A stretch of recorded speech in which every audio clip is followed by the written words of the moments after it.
G'day, Joel Rasmussen from Southern Cross Combat here, and ahead of his fight at Eternal 82 on February 10th, I'm talking to the Eternal Lightweight Champion, Mr. Quillan Salkilld. Quillan, thank you so much for joining me today. How's it going today? Hey Joel, yeah, glad to be on. It's gone well today, man. Gone well. Excellent. It's always a pleasure to talk to you. I always appreciate you giving me your time. We were talking before we started. You had some training this morning. How was training this morning? I know you can't tell me everything because obviously, but how was it? What did you get up to this morning? Yeah, this morning was quite a big one. A lot of wrestling and Muay Thai. So we doubled up the sessions this morning. Yeah, it was very very long and hard. So it was quite exhausted at this point, but we've got one more session to go for the day. Excellent. What will today's later session be? More technique side. So we're do a lot of drilling. We got as you know, Cody Haddon. He usually takes the Monday night classes at Luistros. So we're going to do lots of drills. How is Cody? I saw him recently. He's back on the mats. How is it to have him back on the mats and training again? Yeah, it's good. Yeah, he's back in the mix of things, and it doesn't seem like he's skipped a beat. He's always coming in like a beast, man. Excellent. Well, we know everyone out of Luistro is coming in like a beast, yourself obviously included. Talking about yourself, you were facing Dom Marfan. This is for the second time you're facing him. And I wanted to ask, as a fighter, when you come into a bout knowing that you have beaten someone, what kind of confidence does that bring you? Yeah, it brings plenty of confidence. I'm gonna, I've already been in there with him. I know how his body feels. I know his reactions, but I'm still going in thinking that he's going to bring a lot of different things to the table. I expect him to have improved quite a lot in this past, year and a bit since we fought. So I'm still going in as if I've never fought this guy before. Talking about that, so you're not really using a lot of your first meeting. That doesn't affect it as much. Not so much. I think that's a long time ago. As two young guys, a year plus of training and competing, you change quite a lot in that time. So I'm thinking this fight's going to be two totally new, different fighters stepping in that cage. Talking about that, I wanted to ask, when you look at the Quillan Salkilld that first faced Dom, as you said, over like about a year and a half ago, when you look at that man and now you look at yourself now, what are the evolutions you've seen in yourself as a fighter? Man, I think this past year, 2023, has been by far the biggest year of improvement I've had, just in terms of skill and with the fights I've had, the experience. It's just it's taken me to a whole new level, man. And of course, last year was the year of the mustache, so that's also in itself improved my game quite a bit.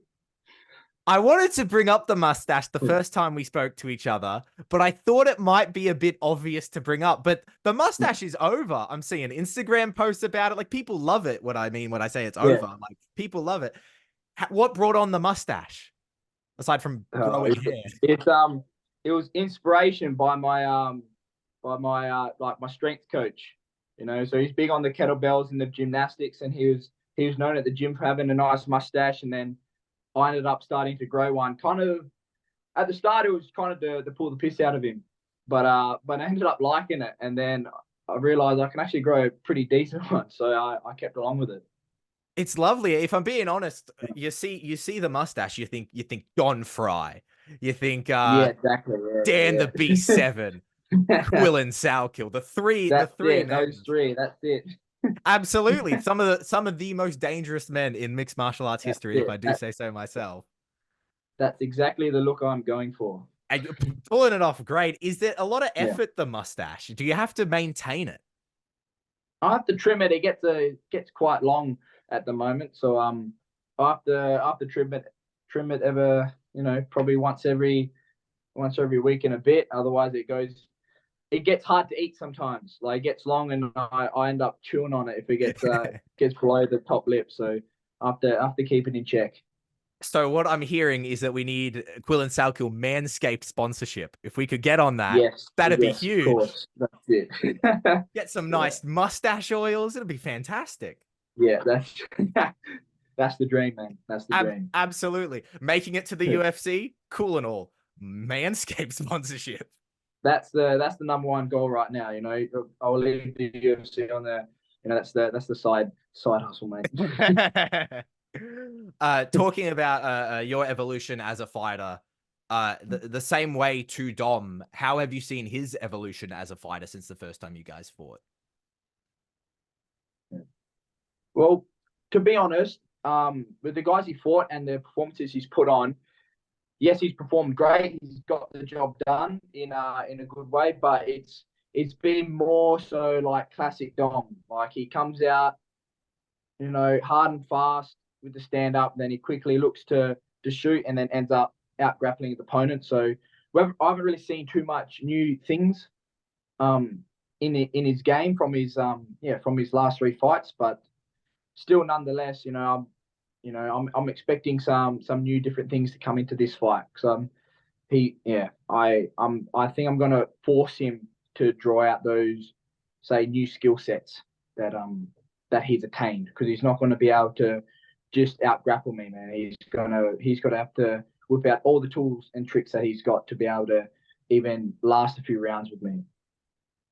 Talking about watching footage on fighters, like I obviously understand watching footage of an opponent to understand kind of how they're developing. But, I asked you just before about your development. Do you as a fighter ever go back and watch your own footage to see how you're doing? Yeah, yeah, I do like to watch some of my fights to see, but when it comes to watching my amateur fights, like I just can't do, man. I just can't do it. I can't even get through a round of watching that. I just cringe and just end up turning it off, man. Like um my coach at the gym, he always tells people to go watch my very first amateur fight on YouTube as like a just to see how far I've come, because that first fight was horrendous, and I guess it gives people hope. Yeah. Well, I was going to ask about that because I understand as humans, we look back on ourselves and we might find it, we might be a bit, so embarrassed, but nothing embarrassing about your career. A myriad of finishes. So Yeah. when you watch the pro stuff, it's not as embarrassing for you? Not as embarrassing the pro fights, just amateurs. It's okay. The amateurs don't count. Yeah, that's it. That's done now. Yeah. Talking about your last fight out to the cage was your first main event. How did you find main eventing for the first time? I loved it, man. I love the spotlight. I think I've learned to love the bright lights and all the attention over the years. Like I remember first starting off, and it was a bit like didn't really like it too much, but yeah, now I've grown to really love the limelight. What do you think has done that? Is that just more confidence out there as a performer? Has anything changed that's made you love it?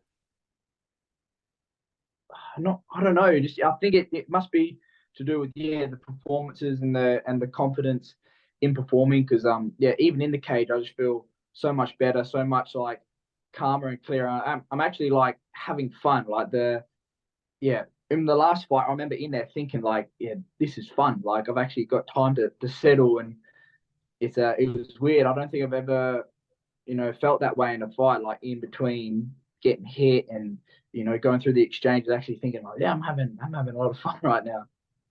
That's really fascinating because I was going to ask about kind of something we spoke about the last time we talked to each other was about the biggest thing for you in your career is that maturity and that experience.